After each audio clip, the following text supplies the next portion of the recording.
we have that. Since it doesn't look like we're going anywhere, well, we are going somewhere, alarmingly fast actually. But since we're not busy other than that, here's a couple of facts. He's not just a regular moron. He's the product of the greatest minds of a generation, working together with the express purpose of building the dumbest moron who ever lived. And you just put him in charge of the entire facility. Good, that's still working. Hey, just in case this pit isn't actually bottomless, do you think maybe you could unstrap one of those long fall boots of yours and shove me into it?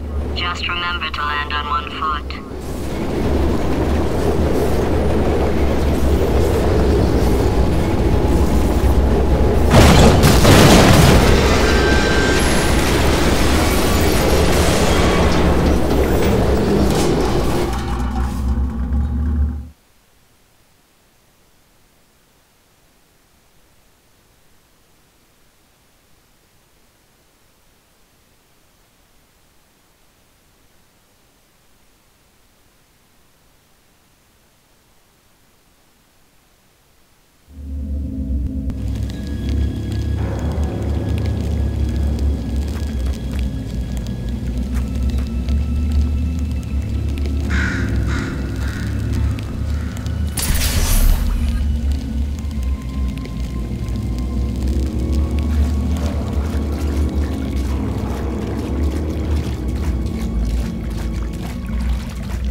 So, who is ready to make some science?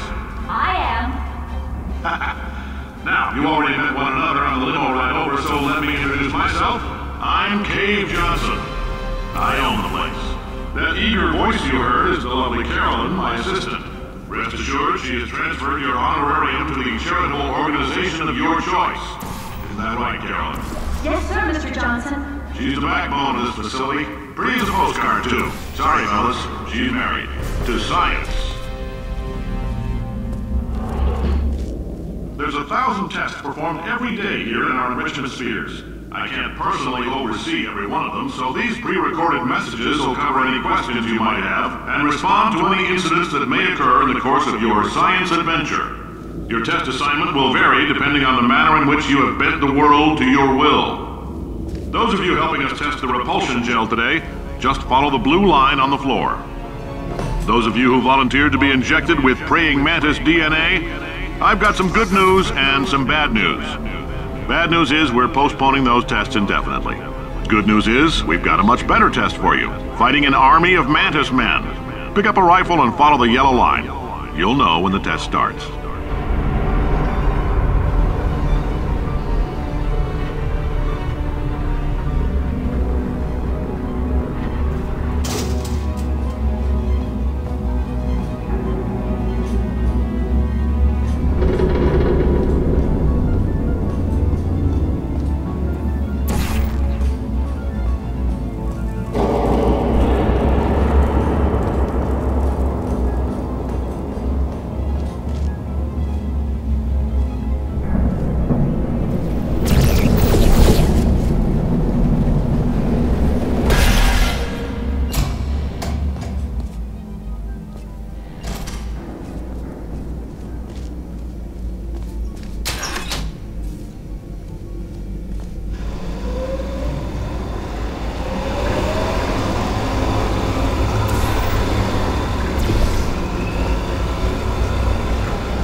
They say great science is built on the shoulders of giants. Not here. At Aperture, we do all our science from scratch. No hand-holding.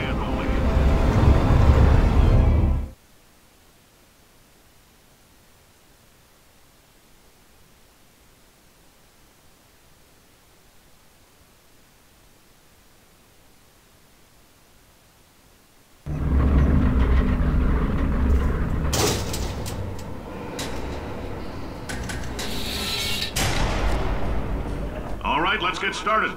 This first test involves something the lab boys call repulsion gel. You're not part of the control group, by the way. You get the gel. Last poor son of a gun got blue paint. All joking aside, that did happen. Broke every bone in his legs. Tragic, but informative. Or so I'm told.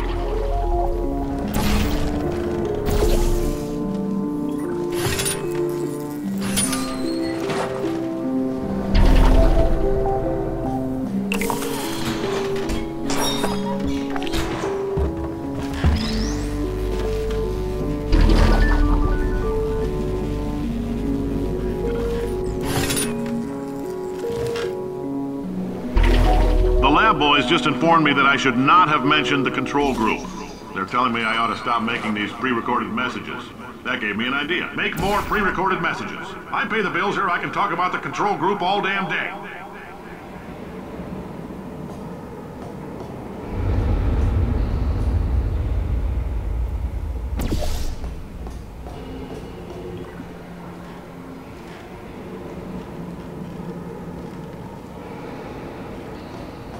For this next test, we put nanoparticles in the gel.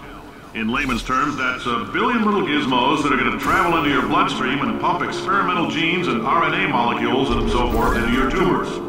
Now, maybe you don't have any tumors. Well, don't worry. If you sat on a folding chair in the lobby and weren't wearing lead underpants, we took care of that too.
Oh, in case you got covered in that repulsion gel, here's some advice the lab boys gave me.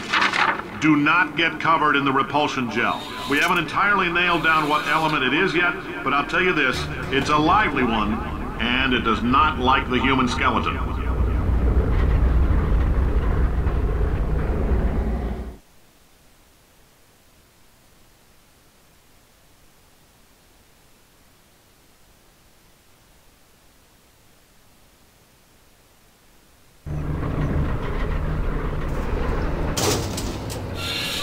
All these science spheres are made of asbestos, by the way. Keeps out the rats. Let us know if you feel a shortness of breath, a persistent dry cough, or your heart stopping, because that's not part of the test. That's asbestos. Good news is the lab boys say the symptoms of asbestos poisoning show a median latency of 44.6 years. So if you're 30 or older, you're laughing. Worst case scenario, you miss out on a few rounds of canasta. Plus, you forwarded the cause of science by 3 centuries. I punch those numbers into my calculator, it makes a happy face.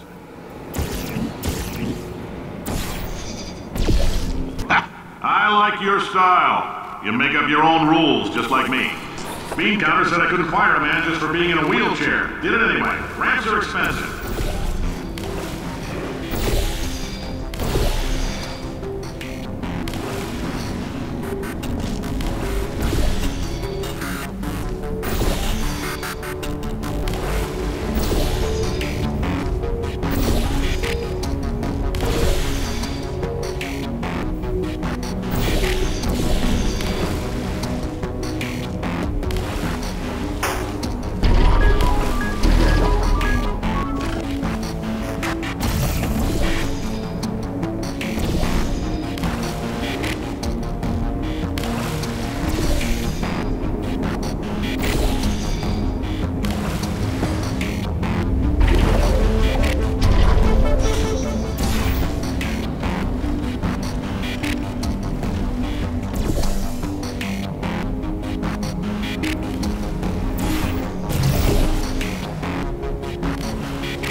That coffee we gave you earlier had fluorescent calcium in it so we can track the neuronal activity in your brain.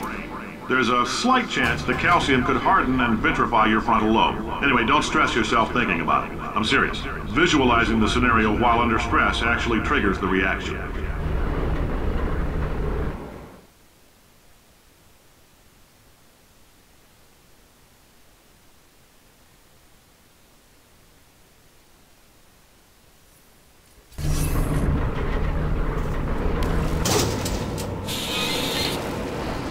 Now, if you're part of control group Kepler-7, we implanted a tiny microchip about the size of a postcard into your skull. Most likely you've forgotten it's even there. But if it starts vibrating and beeping during this next test, let us know. Because that means it's about to hit 500 degrees, so we're going to need to go ahead and get that out of you pretty fast.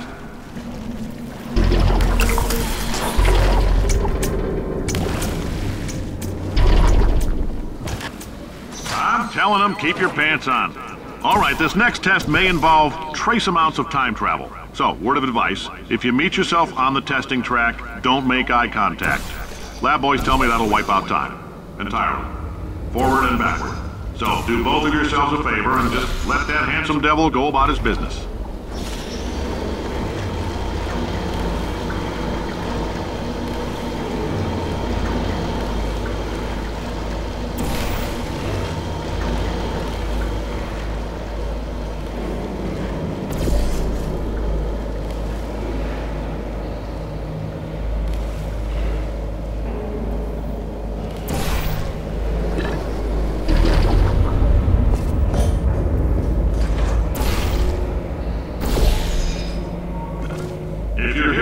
It means you're taking a long time on the catwalks between tests.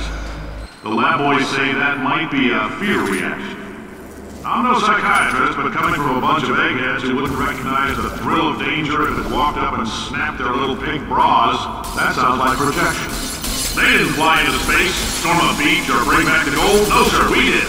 It's you and me against the world, son. I like your grit. Hustle could use some work, though. Now let's solve this thing.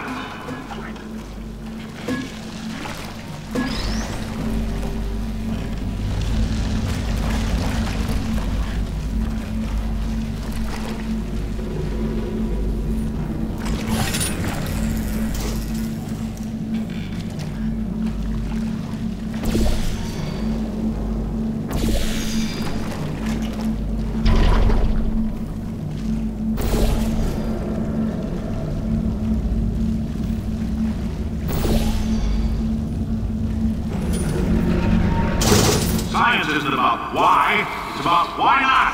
Why is so much of our science dangerous? Why not marry safe science if you love it so much? In fact, why not invent a special safety door that won't hit you on the butt on the way out because you are fired? Now you test subject, you're doing fine. Yes, you. Box, you're stopped. Out the front door. Parking lot, car, goodbye.